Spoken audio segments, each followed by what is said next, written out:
Hello, everybody. Carolyn Williams here with Money Reverse. Come right on in. We are here to talk about 401k today. So when you arrive, just say hello in the comments. And I am going to spend the next 4 days inviting you here into my office and let's talk about retirement savings plans. This is, National 401k Day is coming up very soon. So what I want to do is and let me tell you about I'll tell you a little bit more about National 401k Day. But the one thing I want you to remember about it is that Labor Day starts on Monday of National 401k week. I'm calling it that. But National 401k Day is always the Friday after Labor Day every year.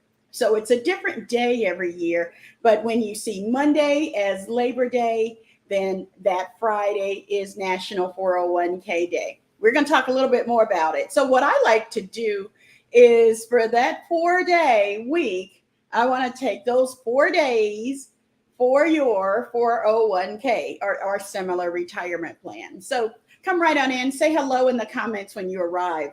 We are going to get started, and I'm going to share some teaching with you. I'm going to share a lesson with you. So as I shared, 4 days for your 401k.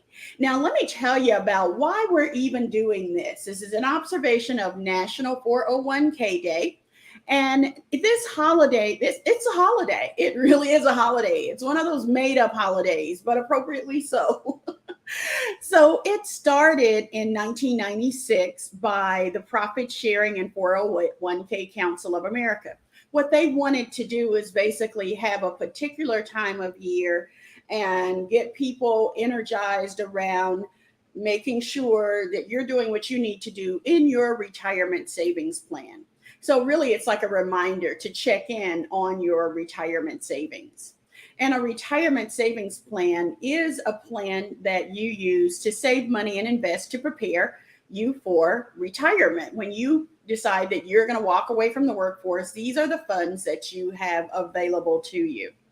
So what the Money Reverse approach to this is, of course, I'm very excited about this because in the next 4 days, I'm going to share with you why I'm excited about this. And I'm hoping that you will get excited about this each year as well. So what Money Reverse is going to do right here is have these 4 days, a week of empowering lessons around your retirement savings. So again, I'm Carolyn Williams with Money Reverse. If you have never been if you're not familiar with Money Reverse, or if this is shared on your timeline, as a matter of fact, for those of you that may feel like this may be beneficial to someone that you know, if you can tag some people or share this out with other people. There's no cost to it. I'm, just going to share information about retirement savings plans. So if you feel that this is something that your audience or friends would like to hear about, go ahead and share it out. Now's a good time to do that. I'm sharing this on my personal timeline. So all of my friends on Facebook at least know you're getting a notice that I'm live. So whether you want to watch it live or you can always watch the replay as well. Okay, let's get it started. So day one, we're going to do this for 4 days. Day one is we are going to really take a look at, let's get in the game and let's play to win. Let's get in the game and let's play to win. And we're talking about retirement savings plans. Now, the information provided here today is for educational purposes only. Any market information that I share is purely commentary and should not be construed as investment advice, nor should the information be construed as a solicitation to buy or sell any securities of any kind.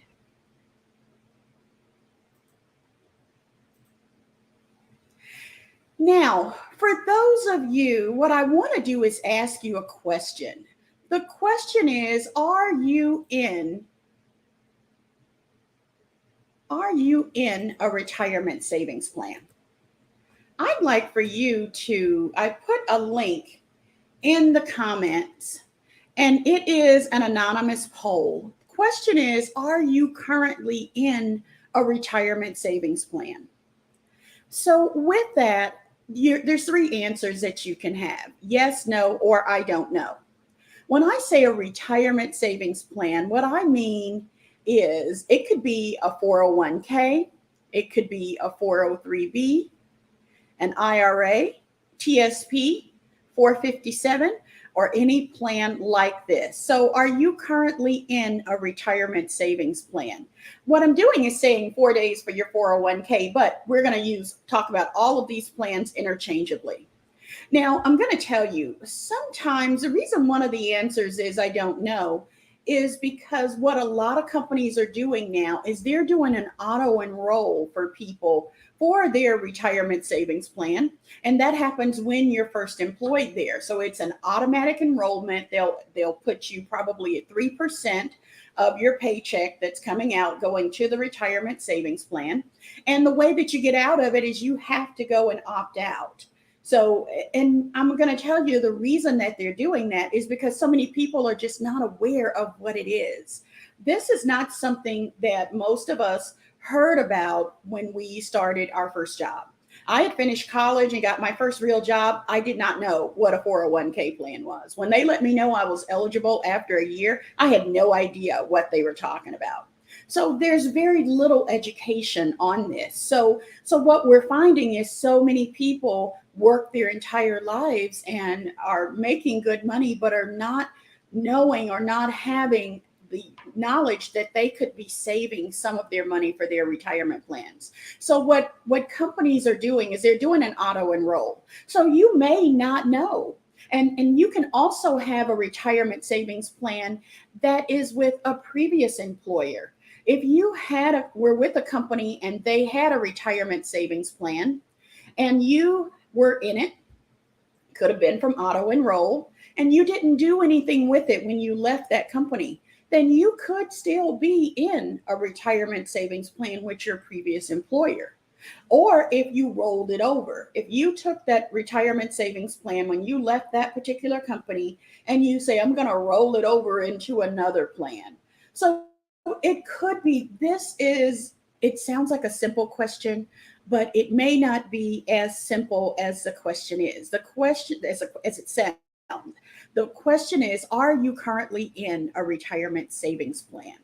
There's three answers. And I just want to get a poll. It's anonymous. I'm not asking you for email or name or anything. I just want to hear from the individuals that are watching this video.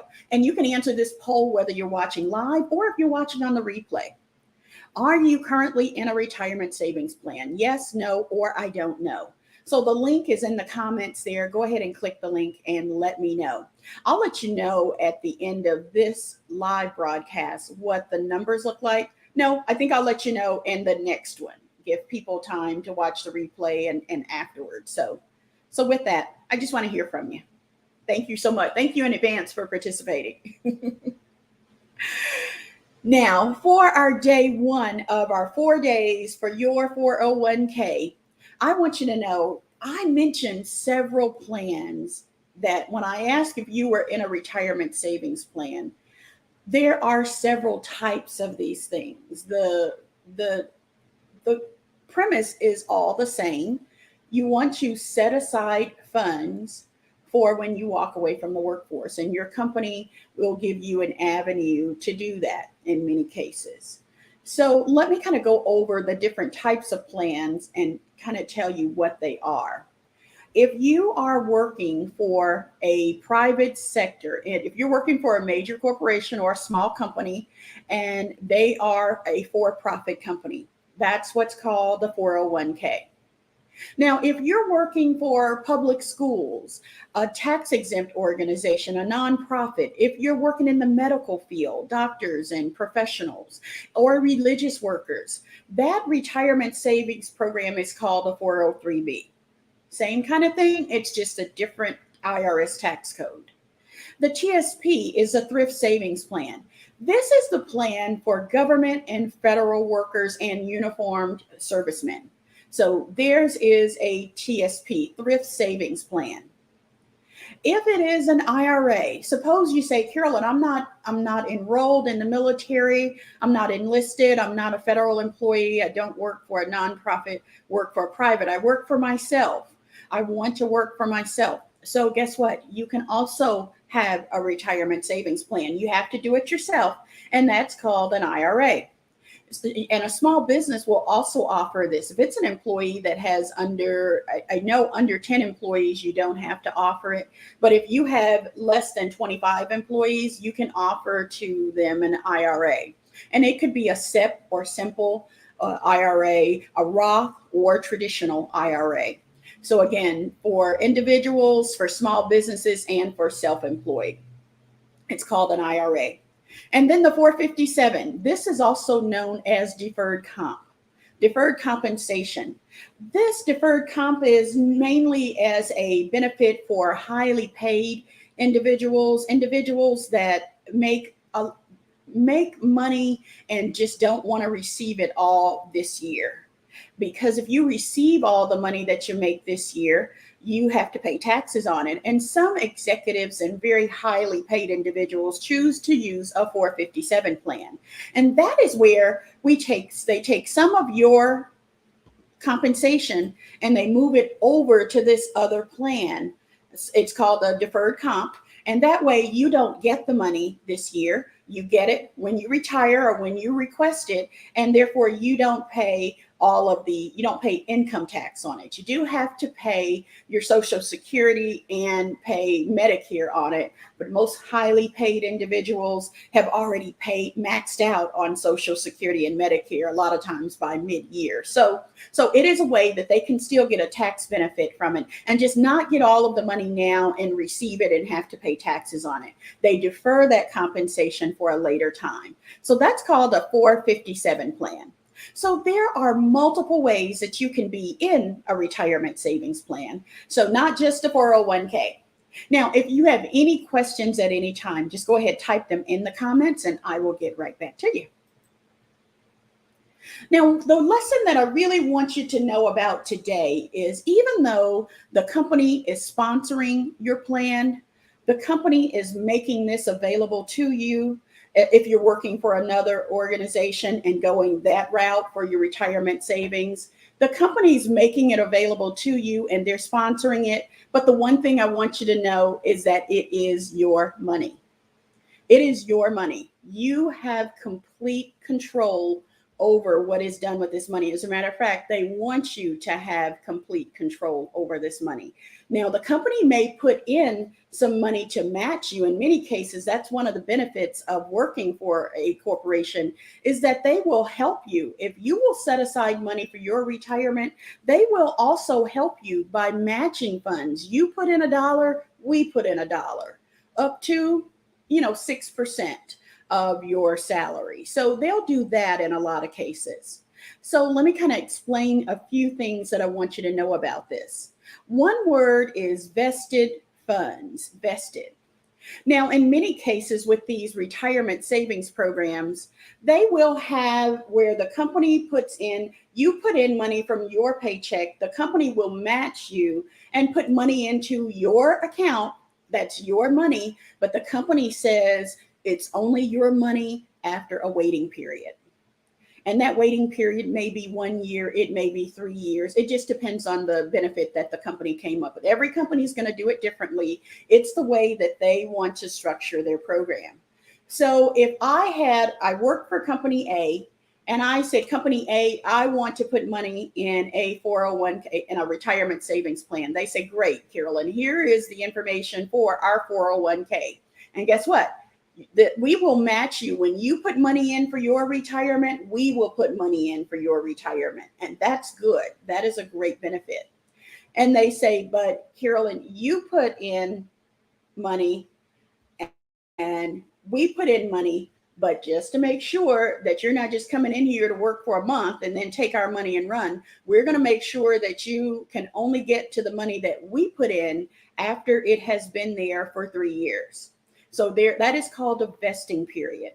Now, any money that I put in myself, I have complete access to it and I can get to it at any time. So vested funds, this is one of the words I want you to know. This is money that has been contributed by the employer that has been in the account longer than the required waiting time before the employee has full ownership.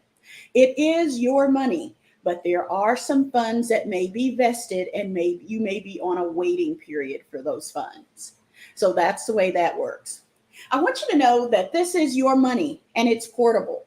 You can take this money and move it to somewhere. You can transfer it over. You can do anything you want to do with this money.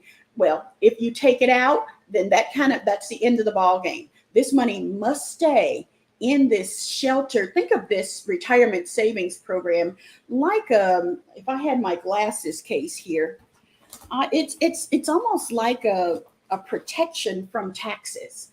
This is my eyeglass case. Isn't it cute? But this, if you open it up, it has eyeglasses in there. It's another pair. So with that, this is protecting those glasses.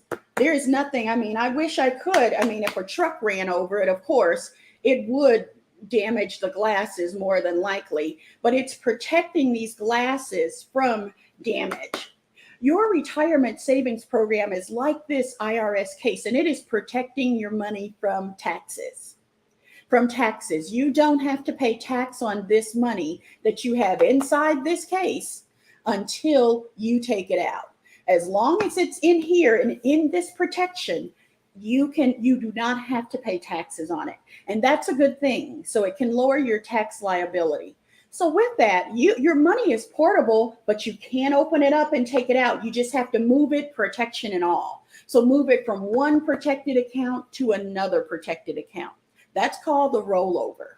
So that's called a rollover. So with that, it is your money, but it needs to be protected. It needs to stay under this account that is a special IRS granted account that allows you to not pay taxes on this money until it comes from underneath this covering. Make sense? If that makes sense, just put something in the comments and say it makes sense. So when I say your money's portable, it is portable, but you must move it to another protected account. You must move it to another tax deferred account. And that's called a rollover. There's some other things, there's some other options that you have there, but just remember for the sake of this conversation, it must stay in this tax protected account. Now, another thing, it's your money to manage. It's your money. Don't think that because the company has put money in there and that you have put money in there in your company's plan that the company is going to manage that. They're not going to manage it. They're going to be the financial partner, the financial governor or partner with that, but manage what happens to it, how much goes in it, what it's invested in. That's your responsibility to manage, and it's my responsibility to manage mine. So if you started a retirement savings account and you have never looked at it, you've never looked at what it's invested in, please know we're not managing what the Lord has entrusted to us. I need to check these glasses, and I need to make sure that they're okay. I need to make sure that the case is okay. It's my responsibility to do that. Before I leave home, I look in my purse and I make sure that the glasses are there. I don't just put the glasses in the case and never do anything with it. It's your responsibility to manage it. It's not a burden. This is a responsibility. This is a blessing. So with that, if you are not actively managing your account, I want you to learn something in the next 4 days. It's going to help you to get more active in dealing with the money that you have. This is an asset. We're going to talk about this in one of the days going forward. So another thing that I want you to know about this account is that it's your money to plan. It's your money to plan. What's going to happen on that day when you decide that you're going to walk away from the workforce? Are you going to go and get all of the money and take it out at one time? What's going to happen when you have a hardship at home? I don't want to speak anything on anybody, but some major appliance goes out and you just don't have the savings. or your child needs a car. Do you go to this protected money to get it out? You have to make plans of what to do with this money. What I find is whenever we mismanage these funds, treat it like an ATM going to withdraw money to buy clothes and buy cars, that's not what this is for. This is a this is an asset that is growing in value over time. This is an asset that helps us build wealth. Cars and clothes don't help us build wealth. They don't improve over time. So with that, you would not take your wealth building assets, take it out and go buy cars and clothes and things. You're making yourself more poor when you do that. This is what you want to build up. And you want to take money from the non appreciating assets and put more here. Take money away from the clothes and car buying and put it here so that at that time when you do walk away from the workforce, then you have more assets that you can deal with. And you don't have to be one that when you walk away from the workforce, 4 years later, you're saying, oh my goodness, I need to go get a job. I don't have enough money. Let's get enough in here so that you can plan what to do with it, plan what to do that day when you walk away from the workforce, and plan when you don't have a plan. That's when anything goes. It just feels like, hey, I got money over there. Now, if you're going through a major hardship, then you do what you have to do. You know when you're going through dire straits. But when I explain in one of our other lessons that this is a representation of a retirement savings plan. So this is my eyeglass case. I'm just using it as a representation of a retirement savings plan. It's solid, yes. So when we don't have a plan, that's when anything happens. So I want you to have a plan of what you're putting in, making sure, knowing what your employer's doing, knowing when you're going to put in more. When are you going to put in more? National 401k Day is a good time to say, it's time for me to take my retirement savings up 1%. What if you did that every year? That sounds like a good plan. I did that. And yeah, I did that. But they would knock me back down because I could not contribute more. There's some anti-discrimination rules there, which means they're not going to let highly compensated people put in more money than more lowly compensated people. So there is an average. You take the average of highly compensated people and non-highly compensated people and average out how much they're putting in, and the average is the maximum amount that I could put in. I would always jack it up every year, but they would knock it down after about 2 or 3 months. And I knew they would do that. It's just part of the anti-discrimination rules to make sure that the rich don't get richer, right? So with that, now, one more thing I want to share with you about a retirement savings plan, which could be a 401k, 403b, 457, TSP, IRA, SEP, Simple, or any of those retirement savings plan, Roth or traditional IRA. It is a qualified plan. The last thing here is it is a qualified plan. Let me tell you what a qualified plan is. When I said that if this is your retirement savings plan, it is in this protective case, and it is being protected from taxes. You don't have to pay taxes on this until it comes from underneath this protected case. That is a qualified plan. How does that work? Okay. Suppose that I'm working for this company and I make $100 a year. I make $100 a year working for this company. I say, okay, company, I'm going to put in 10% of my retirement, of my salary toward my retirement savings.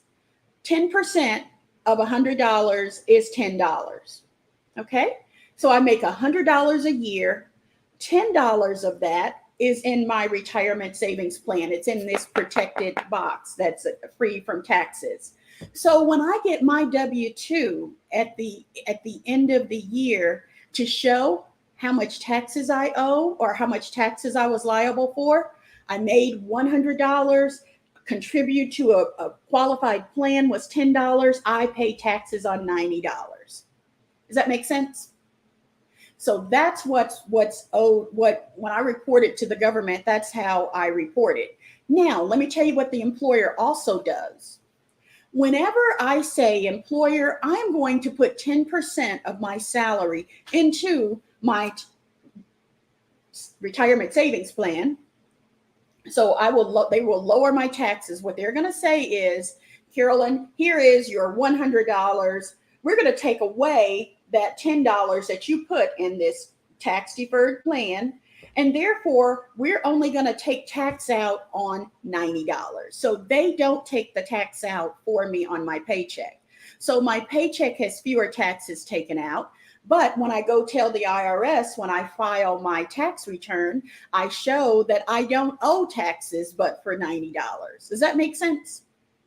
That is a qualified plan, which means it's qualified for special IRS tax deductions by our federal government. So all of the plans that I have mentioned earlier are qualified plans. Why do you want to know that?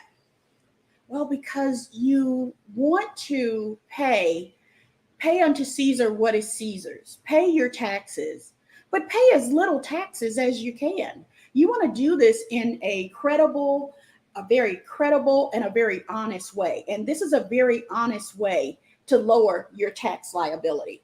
So with that, this is how you can pay fewer taxes. I love that. I love that. I'm constantly looking for ways to pay fewer taxes. I'm going to pay my taxes. I'm going to pay what I owe. But if I just put it in this tax protection, what the federal government, and let me tell you one thing that the IRS does. Let me tell you the premise behind the IRS. The IRS says, if you make any money whatsoever, whether it's from a job, an employer, whether you work for yourself, whether you get it from unemployment, or whether you have a garage sale, or whether you find it on the street. If you make whatever money you make, it is subject to income taxes. You've got to give us, the IRS, our portion of every single thing. The accretion of wealth is what they're looking at. Anything that makes you more wealthy, any money that comes to you. Find it on the street, garage sale, you get it from somebody will it to you, or you get it as a gift, you have to pay taxes on that.